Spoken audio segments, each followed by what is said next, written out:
ہفتے سے جو اسرائیل اور ایران حملہ اسٹارٹ ہے، ایران سے منسلک تمام جو بارڈر ایریاز ہیں وہاں پہ خوردنوشی چیزیں بالکل ناپید ہو گئی ہیں، بارڈر بند ہو چکے ہیں۔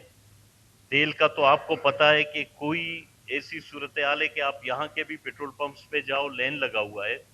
لیکن میں یہ گوش گزار کروں کہ موجودہ حکومت، اسپیشلی وفاقی حکومت اور صوبائی حکومت، اس مسئلے پہ توجہ دیں۔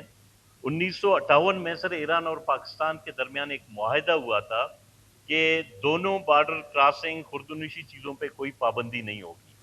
اب ظاہر ایک جنگ کا سماں ہے، ایک مشکل صورتحال ہے۔